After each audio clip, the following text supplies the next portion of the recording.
Thanks, everyone, and welcome again to another rec.poker podcast, Forums Edition. I'm your host, Jim Reid, and I'll be talking with our regular panel about some strategy conversations taken out of the rec.poker forums. So I'm joined here by the one and only Steve Fredland. Lead us off, sir. Hey, everybody. Good to see you. Rec.poker Steve on the PokerStars home game, and I'm excited to be here. Looks like Rob's got his mic unmuted next, so like a target, we're going after him. All right, this Radman50 on the PokerStars game, Rob Washam in real life, and you can also check me out on Twitter at Radman50. And Andrew. Andrew Feist in real life also, but then I'm dealer 412 at the PokerStars home game and just got my aces cracked. Sweet. Oh. I'm Chris Jones and 5x5, 555 on the PokerStars game. Taylor, tell us a little about yourself. Taylor Moss here, or Gopher Boy TJM on the PokerStars home game. Also Taylor Moss on Twitter. A little known fact about me: I set the record for most mentions on a Rec Poker podcast without actually being on the Rec Poker podcast. You guys went crazy talking about me last month with the run that I went in the home game, and I don't know how many times I heard my name mentioned and I wasn't even there. So thanks for that. Well, how could we not with a run like that? $5 a pop, it adds up. Yeah, I got to pay you for that, right, Steve? That is correct. Okay, all right. We'll settle up later. Or I'll take it in coaching. That's fine too. And I'm John Somsky, also known as Poker Geek MN, and I consider myself Poker Geek MN online and in real life. So, you can call me whatever you want. And he's not wrong about that. Like I said, I'm Jim Reid. I'm Bluff Storini in the home game. And I'd like to thank our sponsors, Running Aces, Casino, Hotel, and Racetrack, Learn Pro Poker, and Website AMP. So as always, we're going to take a look at one of the discussion posts in the rec.poker forum. This one's from user Wojami, and I'm not sure who Wojami's real name is, but I really like their cool skull avatar. And they have a question close to my own heart. What would tips or instruction on proper note-taking of players during online tournaments? Being an online player myself, I love talking about note-taking, but Taylor Moss was the first one to respond in the forums here, so let's go to him and see what he has to say. Yeah, I think this is a really fun discussion. It kind of gets into how can you adjust for your opponent's play. And when you're playing online or playing through those means, you kind of get into the spot where you forget who people are. You don't have that face to tie to someone's avatar or how they're playing and stuff like that. But there is online note-taking, which is a huge component of this. And I think people could benefit a lot from taking good notes. However, it can be tough to really take good notes. So what I advise is keep things short and simple and always note things that are off compared to like what you would normally expect to see. If someone's limping a lot, you can tag that, but it's usually not a big thing. But if they're limping and then raising, or limping going all in, and you see them do that with aces, but they hadn't limped before, boom, that's a quick little note to throw onto someone, say, limp, re-raised aces. Now you're aware of their traps that they may be setting. If you see them limp folding a lot, that's a good note to take, because now you can adjust to someone's play style. And when you're doing this, I like to use a lot of shorthand, because I'm used to this and I'm taking a lot of notes. But anything that you can do to tell as much detail about the hand that you can in the shortest amount of time possible, so you can get back to playing, because you're having to do this while you're playing a hand, can be the most beneficial. So I like to denote how hands play out on certain boards where the other person was. So even in the online home game that we play, I took a note from someone that said, open from middle position, check, check, fold on an ace, ace, 5-7 jack board. So they opened from middle position, and then when it came out ace, ace, 5, they checked. And then they checked the turn again and then just folded the river. So it may seem something simple, but I know this person plays face up now. I know they're not going to try and represent a hand that they don't have when it comes out 2 aces on the board, which should benefit them more than it did me. So now I have this note on someone and I can attack them in certain spots. And also, when they're not going check, check, fold, and they are betting into me, now I have a little bit more information to think that maybe they do have a good hand in this spot. So to me, that one little note that I took, I think is going to help me play a lot better versus that person in the future.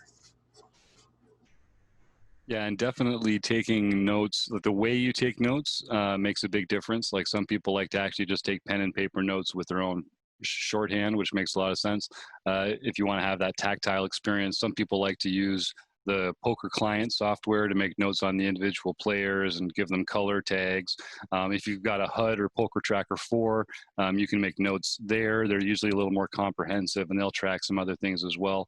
And so you have to, I think Taylor made a great point that you have to really think about how much time you're going to have to work with this information in a hand too. Not only in the time that takes you to record it, but you have to be pretty judicious about recording the kind of information that really is going to be helpful. So as he says, don't write down when people do things that are expected or normal, because it's not interesting when people do things that are expected or normal. You don't have to write that down. You just make that assumption and just write down the things that they do that are different that allow you to tailor your play to them.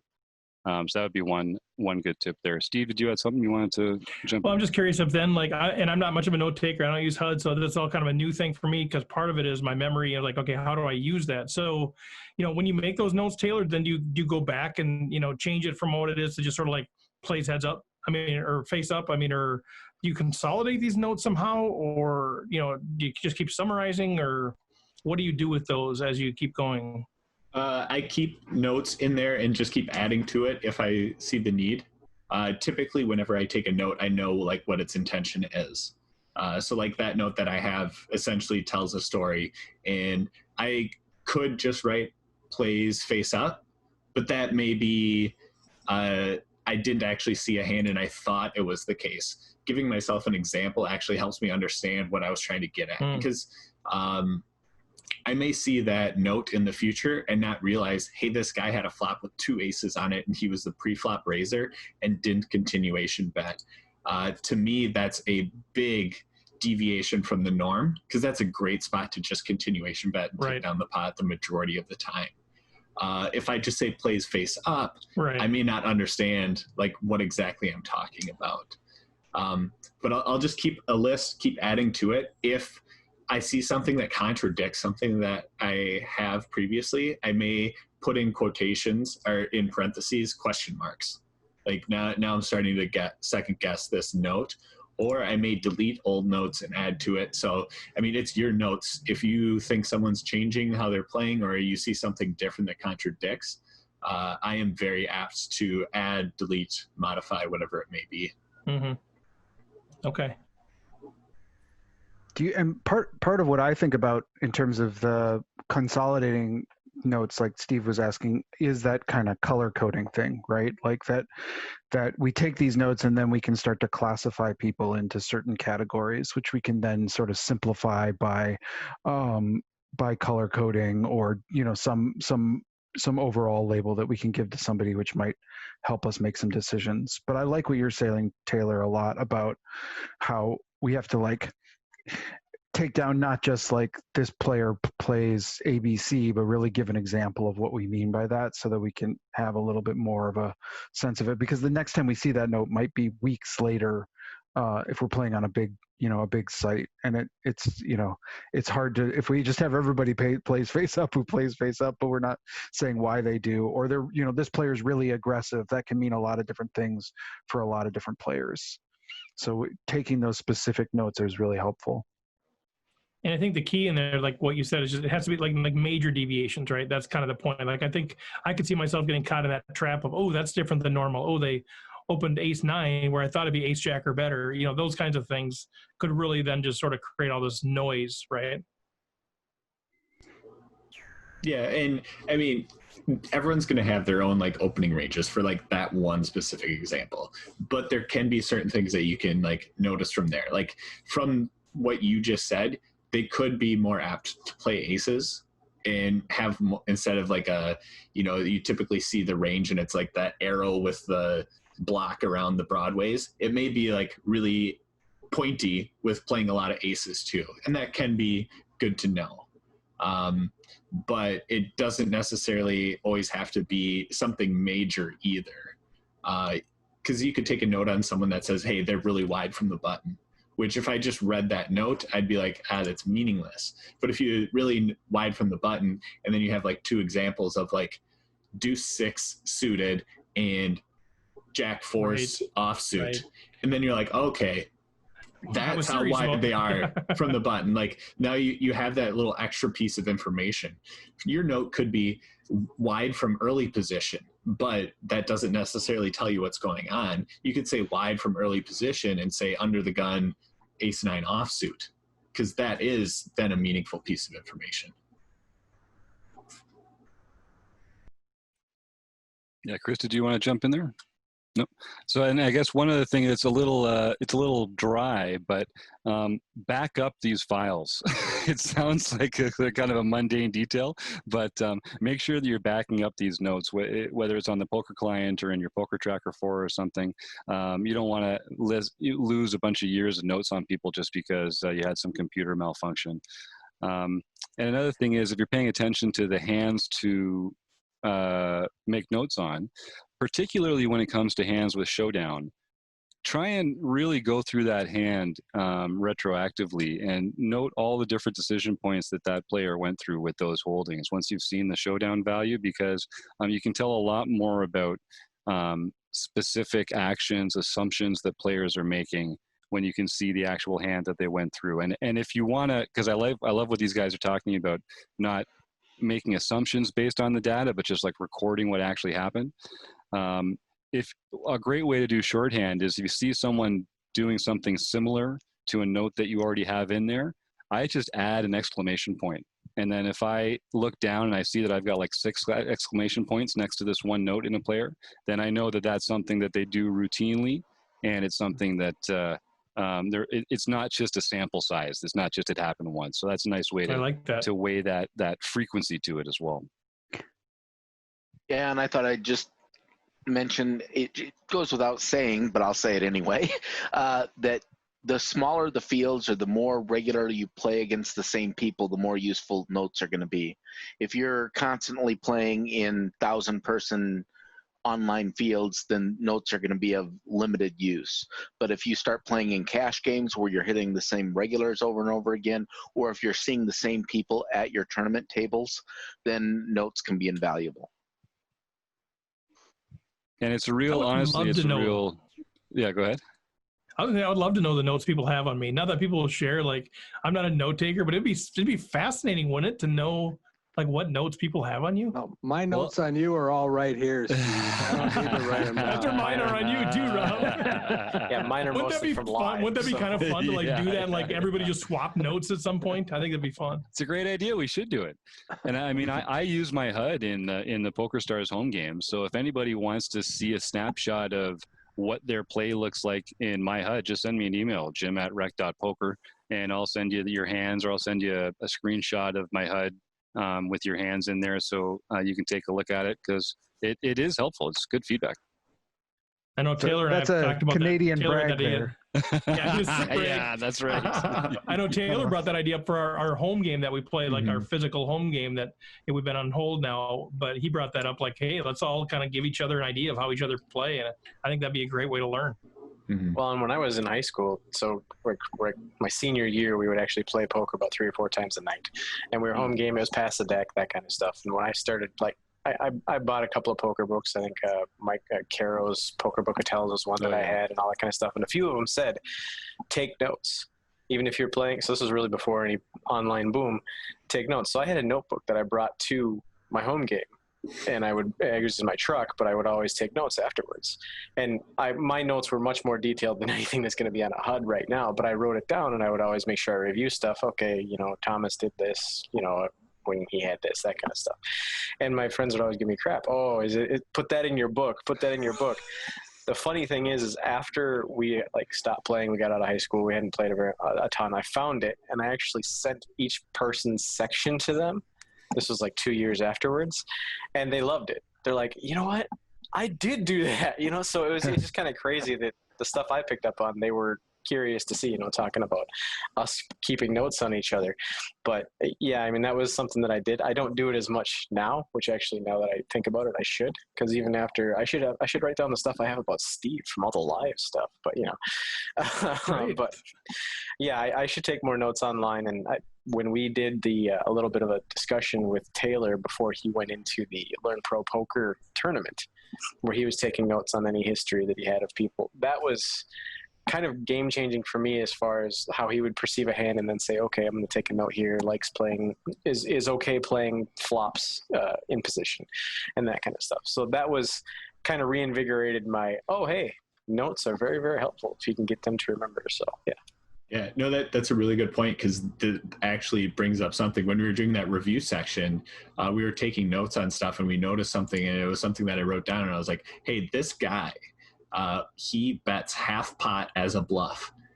Other sizes, when he's on the river, usually smaller or bigger, are for value, but every time he clicks his half pot button, every time we've seen it, it's been a bluff.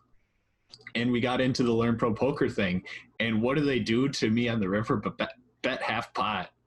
So what do? I raise them and they fold, and it was great. It was like, okay, you take that little note, you have that on there. Actually, like, being able to use it is one of the most satisfying feelings in the world. Yeah, one of my favorite quotes is that good luck happens when good luck is when opportunity meets preparation.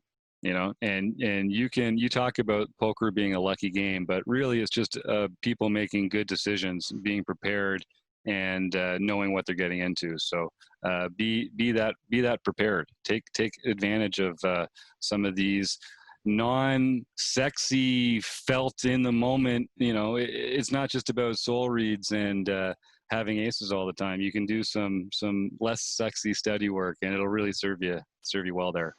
I think if you're doing your notes properly, you're also setting yourself up to be a better hand reader. We talked about that in a previous podcast about hand reading, and the idea that you can, like Taylor mentioned, well, this guy opens wide. Well, what does that mean? Well, he saw you open 6-2 suited and Jack-4 offsuit or something like that. So now you start to build that range of what he's starting with. And I think that's really important. So I think that's where the notes can lead you, other than those aberrations. A guy raises 6+ big blinds pre-flop because he had jacks. And so you put that in your notes, so if you see an unusual raise pre-flop, he's got something like jacks or tens. But then you've got those outliers, like Taylor mentioned, that can help you define their range a little better. And I think that's really the power of taking notes, because you're not going to remember that stuff without taking those notes. And I'll say, since we're talking specifically about online tournaments, I mean, if you're playing live, just take notes on your phone on like a notes app or something. People will just assume you're texting your buddy. It's a little less obvious than being out there with the reporter's pen and pad. But yeah, that's a great way to do it. And then you can even have them in a spreadsheet at home or something and make it easy to study later and review. But if you're taking out notes online, and so this is specifically for Wojami, if you're going to be playing online seriously, I recommend getting a HUD.